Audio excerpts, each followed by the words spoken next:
It all happened in a matter of hours. The world of global energy, a vast and complex system that powers our daily lives, was suddenly thrown into chaos. Oil prices, which are often seen as a barometer of economic health and geopolitical stability, didn't just rise.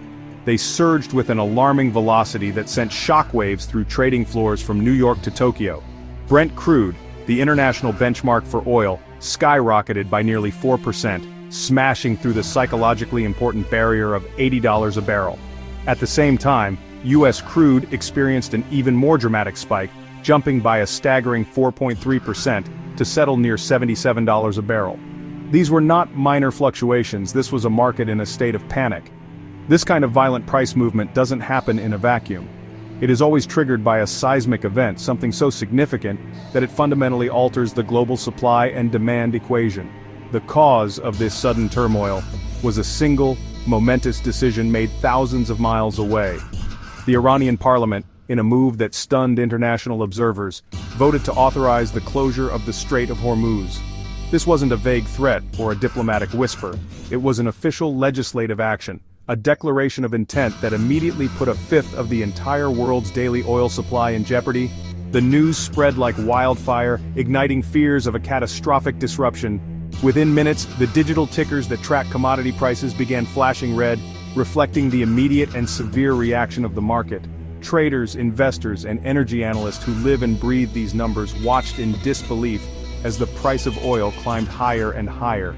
The decision from Tehran was a direct response to escalating tensions in the Middle East, specifically retaliatory U.S. and Israeli airstrikes on sensitive Iranian nuclear facilities. This was not just a political chess move, it was an economic declaration of war, a signal that Iran was willing to use its most powerful weapon control over the world's most critical energy choke point. The immediate fallout was palpable on Wall Street. A wave of anxiety washed over investors who, let's be honest, despise uncertainty above all else. While the stocks of major oil companies like ExxonMobil and Chevron soared on the prospect of higher profits, the shares of airlines, shipping conglomerates, and transportation companies plummeted. The world was forced to confront a terrifying new reality. A vital artery of global commerce could be severed. The question on everyone's mind was no longer if Iran would respond to the attacks, but how their response would cripple a global economy that runs on a steady, uninterrupted flow of oil. To understand the panic, you have to understand the geography. The Strait of Hormuz is a name that most people rarely hear, yet it is a place that quietly underpins the modern world. Look at a map of the Middle East and you'll find it, a narrow sliver of water separating Iran from the Arabian Peninsula.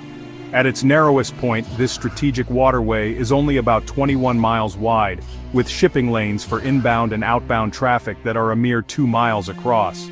Through this tiny passage, a staggering volume of the world's energy flows every single day, approximately 21 million barrels of crude oil, which translates to nearly 1/5 of the entire global supply. This incredible concentration of energy transit makes the Strait of Hormuz arguably the most important and most vulnerable choke point on the planet. It is the only sea route connecting the oil-rich Persian Gulf to the open ocean. Major oil-producing nations including Saudi Arabia, the United Arab Emirates, Kuwait, Iraq, and Qatar rely on this waterway to get their product to international markets. Every day, colossal supertankers, some stretching longer than 3 football fields, navigate these crowded waters, carrying a cargo worth over $1 billion. To block this strait is to effectively hold a significant portion of the world's energy hostage. The Iranian parliament's vote was not just a symbolic gesture, it was a direct threat to this lifeline. The message was unambiguous. If international pressure and military action against Iran continued, Tehran was prepared to choke off this flow. The threat alone was enough to sow chaos. Global supply chains are built on precision, reliability, and predictable schedules. The mere possibility of a closure forces shipping companies to recalculate risks, sending insurance premiums soaring and compelling tanker captains to consider longer, more expensive alternate routes. If any even exist that can handle this volume, which frankly, they cannot. This is not a new threat. Iran has used the Strait of Hormuz as a point of leverage for decades, hinting at a closure during times of high tension. But an official parliamentary vote takes the threat to an entirely new level. It suggests a unified political will to follow through, even if it means inflicting economic pain upon Iran itself, which also relies on the strait for its own trade. The world's major economies, from industrial powerhouses in Asia like China and Japan to the nations of Europe, are now staring at the potential for a severe energy crisis. The stability of their economies depends on the safe passage of tankers through this narrow, contested stretch of sea, which has now become the epicenter of a global standoff. There's a spot on the map that most people have never seen, yet it dictates the rhythm of our modern industrialized world. This place is the Strait of Hormuz, a narrow passage of water that serves as the planet's primary energy artery. It is a slender channel connecting the vast Persian Gulf to the open waters of the Gulf of Oman, and beyond that, the Arabian Sea. Geographically, it is wedged between Iran to the north and the Musandam Peninsula of Oman to the south. At its most constricted point, the strait is a mere 21 miles wide, a shockingly small gap for the immense responsibility it carries. The true significance of this waterway is not in its size, but in its volume. Nearly a fifth of the world's total daily oil consumption, which amounts to roughly 21 million barrels, must pass through this choke point every single day. Add to that approximately 20% of the world's liquefied natural gas, primarily from Qatar, and you begin to see why this strait is not just a shipping lane but a lifeline. This isn't a route that can be easily bypassed. For the major oil producers of the Persian Gulf, Saudi Arabia, the UAE, Kuwait, Iraq, and Iran itself, Hormuz is the only practical exit to the global market. The shipping lanes themselves are even narrower than the strait's total width, creating a highly congested and vulnerable corridor. Inbound and outbound traffic is restricted to 2-mile-wide channels, forcing massive supertankers to navigate with extreme precision. This creates what military strategists call a natural choke point, a place where a relatively small force could cause a disproportionately large disruption. It's like a single, crucial highway interchange for the entire world's energy supply. Any accident, act of nature, or intentional act of aggression in this confined space could trigger a catastrophic traffic jam, halting the flow of oil and gas for days or even weeks.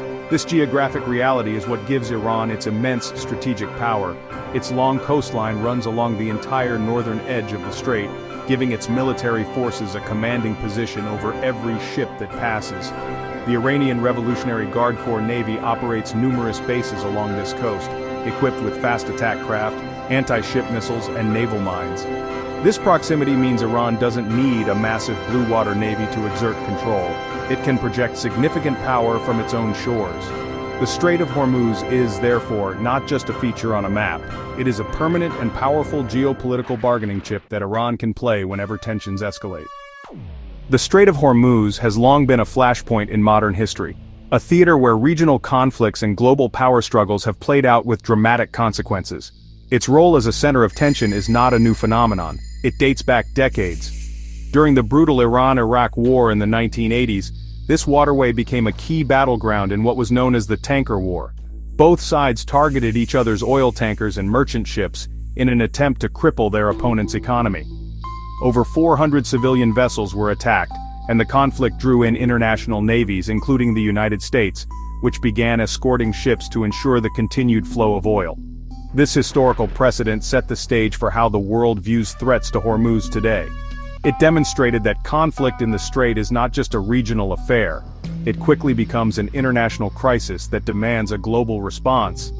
The 1980s showed that even limited attacks could send insurance rates for tankers skyrocketing, making it prohibitively expensive to ship oil from the Gulf.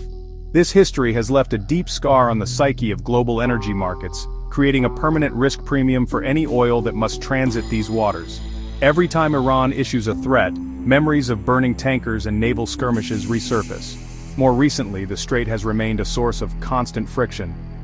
In 2019, a series of mysterious attacks on oil tankers near the strait, which the United States and its allies blamed on Iran, brought the region to the brink of a wider conflict.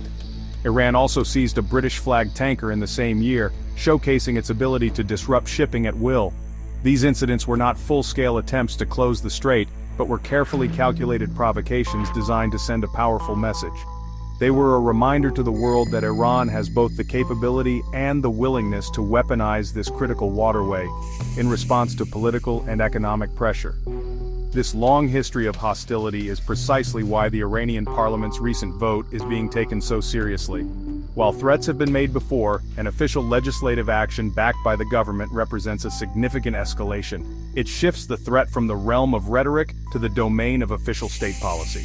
It signals that Iran may no longer be content with mere harassment or isolated attacks. Instead, it is contemplating a full-scale closure, an action that would be unprecedented since the tanker war, and would undoubtedly trigger a far more severe global reaction. The world is on notice because the history of Hormuz is written in conflict. Closing the Strait of Hormuz is not a simple act of flipping a switch, but Iran possesses a formidable and diverse arsenal perfectly suited for the task. The strategy would not rely on a conventional naval blockade with large warships, which would be vulnerable to the superior firepower of the United States Navy. Instead, Iran would likely employ what military analysts call an anti-access and area denial strategy. This involves using a layered defense of asymmetric tactics to make the waterway impassable. The first and most effective tool in this arsenal would be naval mines, which are relatively cheap, easy to deploy, and notoriously difficult to clear. Iran is believed to have a large and sophisticated inventory of naval mines, ranging from simple floating contact mines to more advanced models that can be anchored to the seabed and triggered by the sound or magnetic signature of a passing ship. Even the threat of mines would be enough to halt all commercial traffic, as no shipping company or insurer would risk a multi-billion-dollar supertanker and its crew in a mined waterway. Clearing these mines would be a slow, dangerous, and painstaking process for United States and allied naval forces, potentially keeping the strait closed for weeks or even months while the operation is underway, causing immense economic damage. Beyond mines, Iran's Islamic Revolutionary Guard Corps Navy operates a massive fleet of small, fast, and heavily armed speedboats. These vessels, often operating in swarms, are designed to overwhelm the defenses of larger, less maneuverable warships and tankers. Armed with machine guns, rockets, and anti-ship missiles, they can emerge from dozens of hidden coves and bases along the Iranian coast to conduct hit-and-run attacks. This is complemented by a significant number of land-based anti-ship cruise missiles, which can be hidden in coastal terrain and fired at targets throughout the strait with little warning, creating a so-called kill zone for any vessel trying to pass. Finally, Iran has invested heavily in other asymmetric capabilities, including midget submarines capable of deploying mines or firing torpedoes, as well as an increasingly sophisticated fleet of unmanned aerial vehicles, or drones. These drones can be used for surveillance to identify targets or as so-called suicide drones packed with explosives. The combination of these threats, mines, swarm boats, coastal missiles, and drones, creates a multi-layered and formidable challenge. It means that while a full closure of the Strait of Hormuz would be a drastic and risky move for Iran, it is far more than just a bluff. It is a very real and credible military capability. Iran's parliamentary vote sent oil markets into chaos. Within minutes, Brent crude surged past $80 a barrel, and West Texas Intermediate spiked over 4%, nearing $77. Digital trading floors erupted as traders scrambled to secure supply, fearing a catastrophic disruption in the Strait of Hormuz. The market's reaction was pure panic. Buy orders flooded in, risk premiums exploded, and every barrel in transit was suddenly in jeopardy. The world's most critical energy chokepoint had become its most dangerous flashpoint. The global energy system, built on just-in-time delivery, showed its fragility. There was no slack to absorb a shock of this scale. Tehran's decision put the global economy on edge, with oil prices reflecting the world's collective anxiety. Energy traders braced for volatility and conflict, betting on a future shaped by uncertainty. The initial shockwave was a stark warning. The world's oil lifeline was now at risk. The oil shock quickly infected global stock markets. Oil giants like ExxonMobil and Shell soared as investors chased windfall profits, while airlines and logistics firms plummeted, their business models shattered by surging fuel costs. Retailers like Amazon and Walmart braced for higher transportation expenses, knowing these would squeeze profits and raise prices for consumers. The market's message was, clear energy winners, everyone else losers. Investors fled risky sectors, piling into energy stocks and government bonds, bracing for stagflation, a toxic mix of slow growth and rising prices. The surge in oil acted as a tax on the global economy, draining consumer spending and raising costs everywhere. The market wasn't just reacting to headlines, it was fundamentally reassessing the future. The world's economic outlook had changed in an instant. Fear of the unknown drove the market's violent reaction.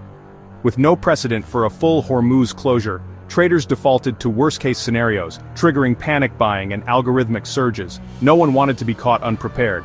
Herd mentality took over, pushing prices to irrational heights.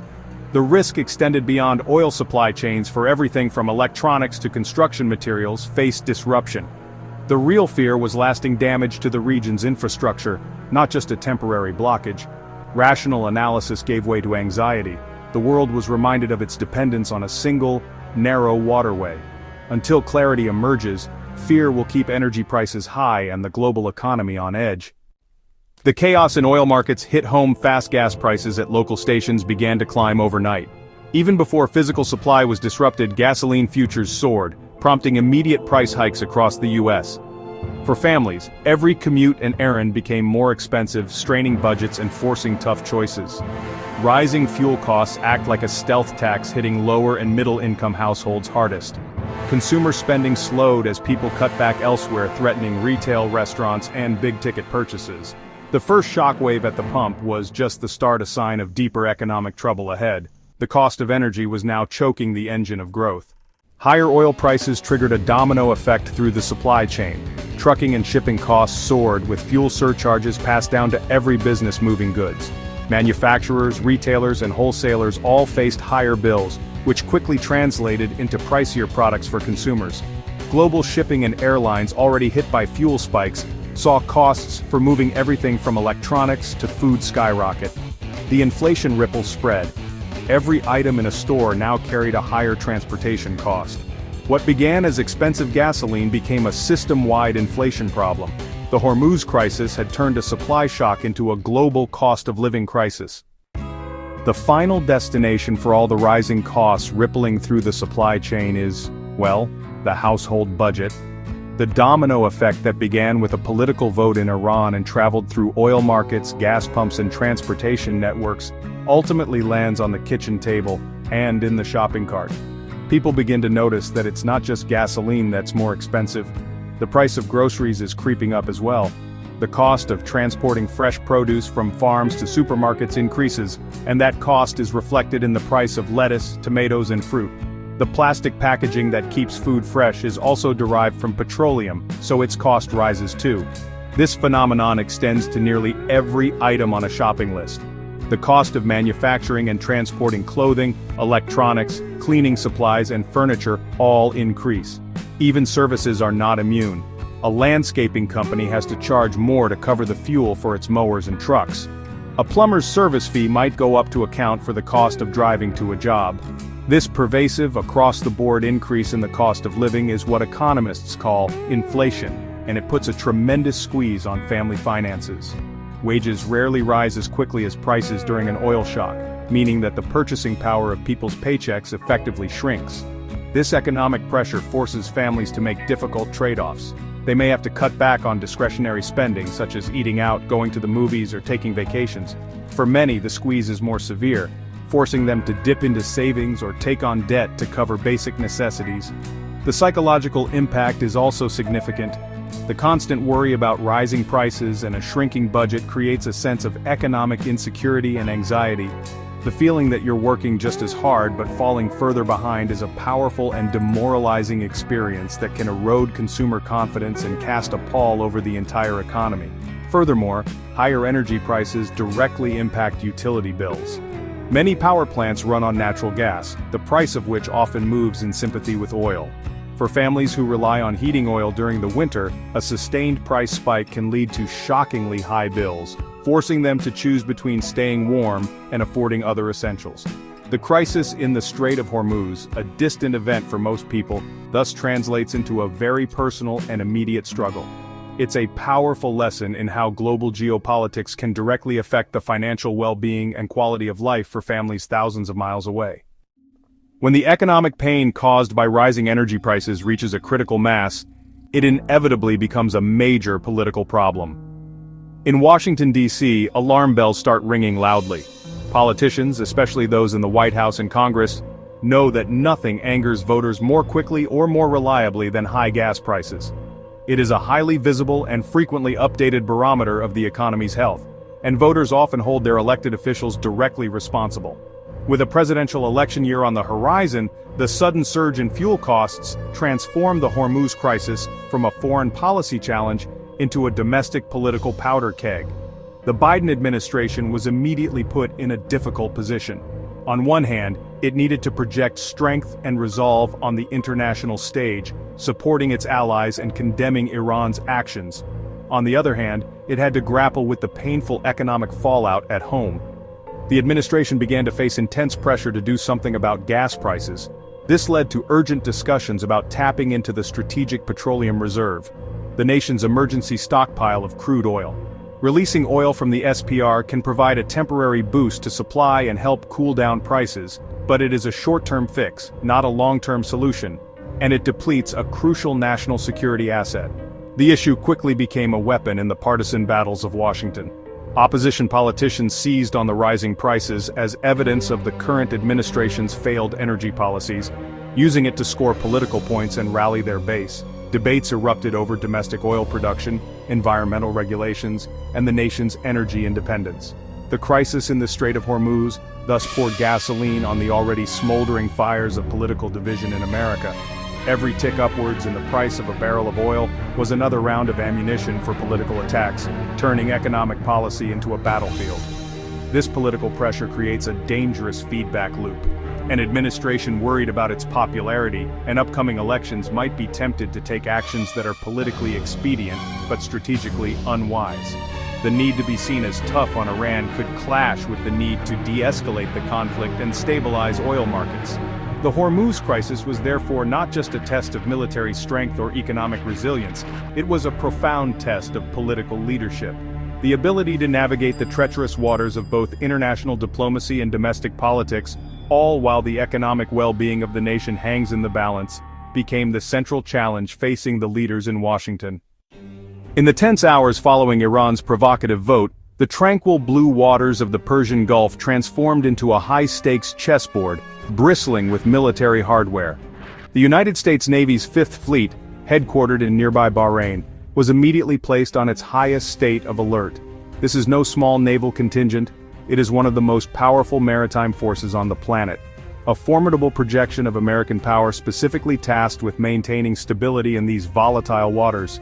Its fleet includes aircraft carriers whose decks are packed with supersonic jets, guided missile destroyers equipped with advanced radar and anti-missile systems, stealthy submarines, and a host of patrol boats and surveillance aircraft designed for this very scenario. The response from the United States and its allies was swift and unequivocal.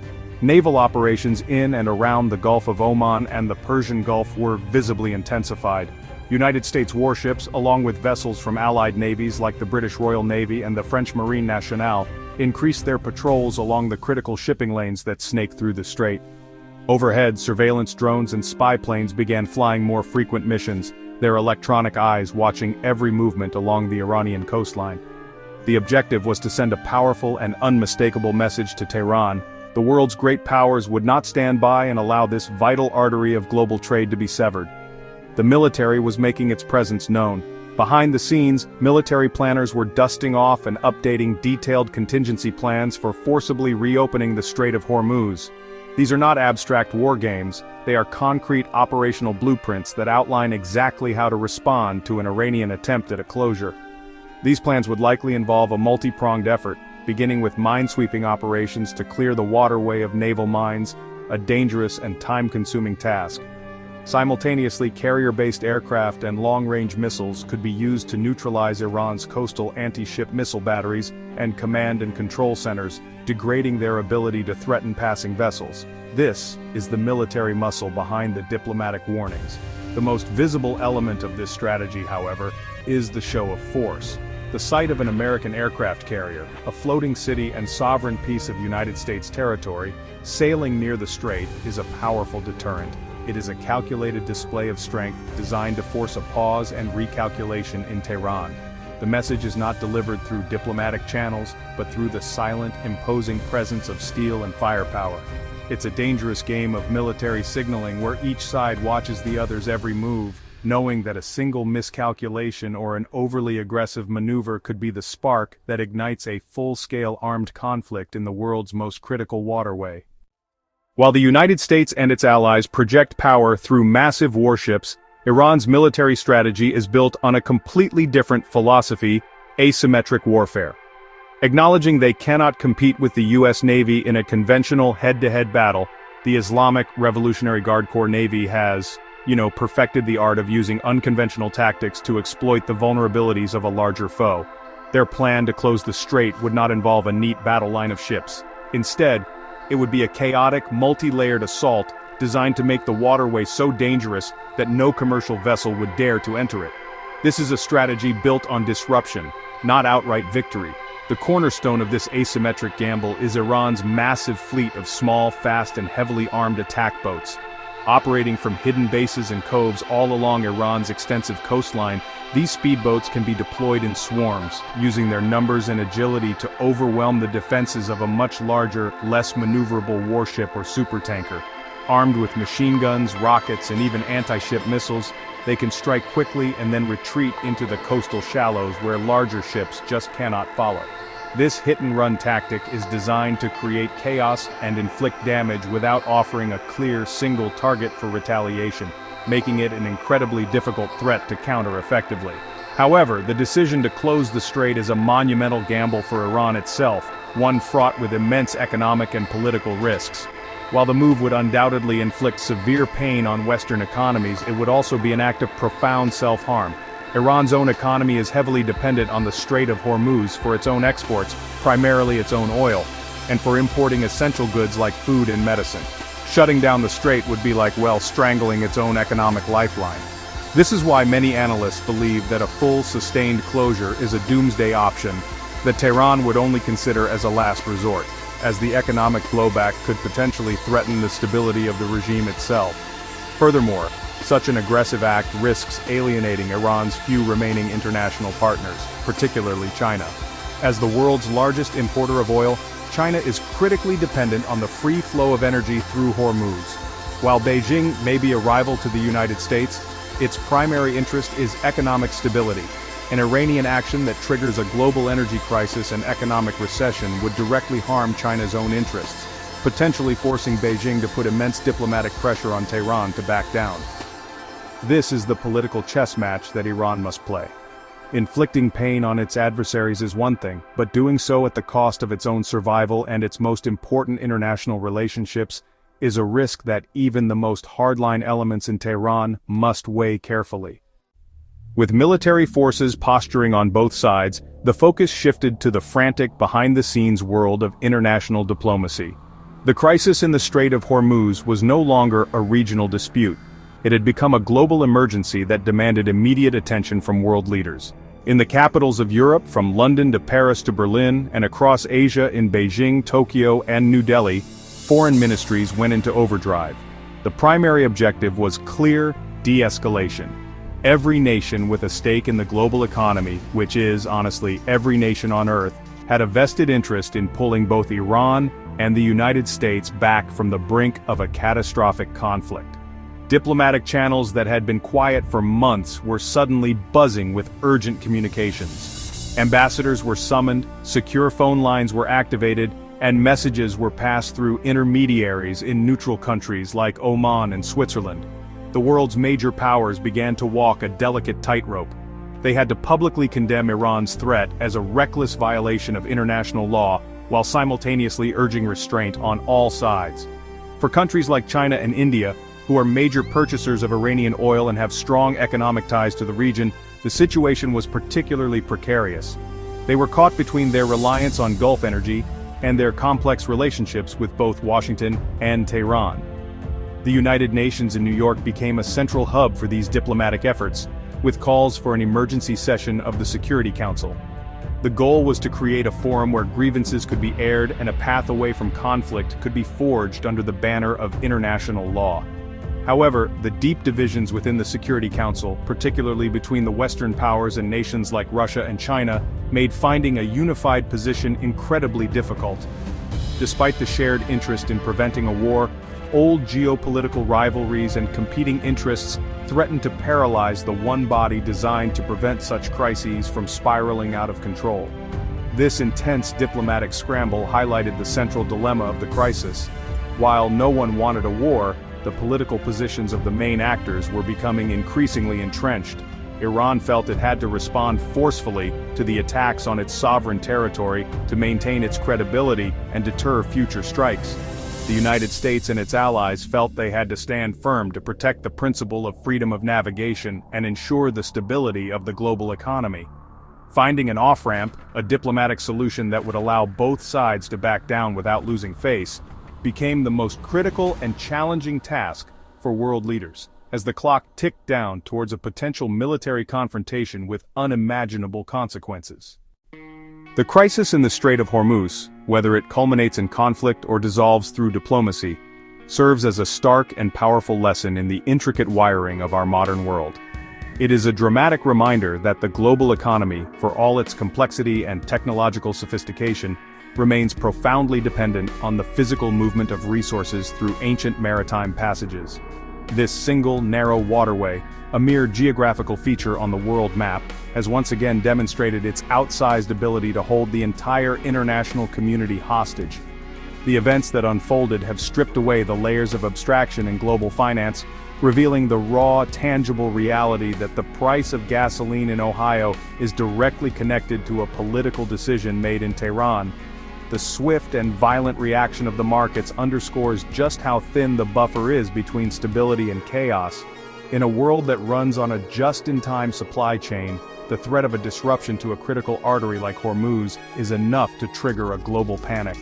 The crisis has shown that despite decades of diversification efforts and the rise of alternative energy sources, the global economy's addiction to fossil fuels, and specifically to oil from the Persian Gulf, remains a fundamental and dangerous vulnerability. This dependency is not just an economic issue, it is a profound national security risk for nations across the globe, forcing them to become entangled in regional conflicts that are geographically distant but economically immediate. Furthermore, the standoff has highlighted the enduring importance of geopolitical power in an age often defined by economic interdependence. It is a classic case study in how a state can leverage a unique geographical advantage to project influence far beyond its conventional military or economic weight. Iran's ability to threaten the Strait gives it a powerful asymmetric tool, a lever that can disrupt global markets and command the world's attention. This forces a constant, tense calculation for global powers who must weigh the costs of military intervention against the economic devastation of inaction, a choice with no easy answers and potentially catastrophic consequences either way. Ultimately, the lesson of Hormuz is one of interconnectedness and fragility. It teaches us that the intricate web of global trade that brings us everything from our fuel to our food is more delicate than we often assume. A single point of failure, whether it is a narrow strait, a blocked canal, or a geopolitical flashpoint, can send shockwaves that are felt in every household and every corner of the economy.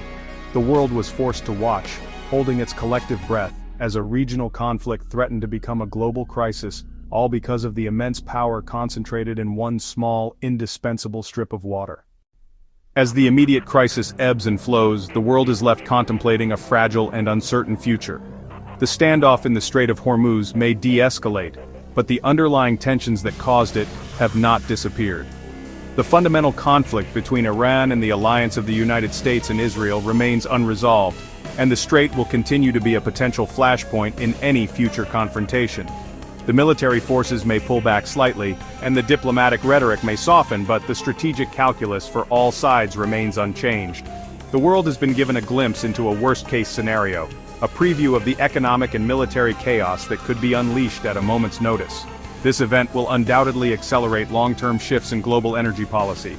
For oil-importing nations, particularly in Europe and Asia, the crisis serves as a brutal wake-up call, reinforcing the urgent need to reduce their dependence on Middle Eastern oil.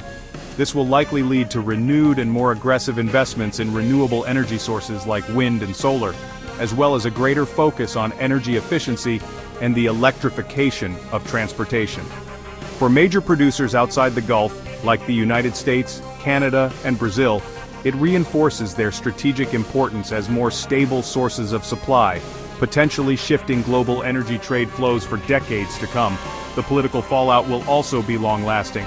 The crisis has exposed the limits of international diplomacy and the fragility of the global security architecture. It has forced nations to reevaluate their alliances and their own roles in maintaining maritime security. The question of who is responsible for policing the world's most critical choke points and who is willing to bear the costs and risks of doing so has been brought to the forefront. The incident will likely spur greater cooperation among allied navies and a reassessment of defense strategies to better counter the asymmetric threats that were so vividly put on display during this tense period. In the end, the world steps back from the brink, but it does so with a renewed sense of anxiety. The fragile balance has been maintained for now, but the episode leaves a deep and lasting scar on the global consciousness. It has demonstrated with terrifying clarity how quickly a regional conflict can threaten to derail the global economy and push the world towards a wider war. The Strait of Hormuz remains what it has always been, a vital artery, a dangerous flashpoint, and a permanent symbol of a world perpetually on edge, where global prosperity is precariously balanced on the edge of a knife.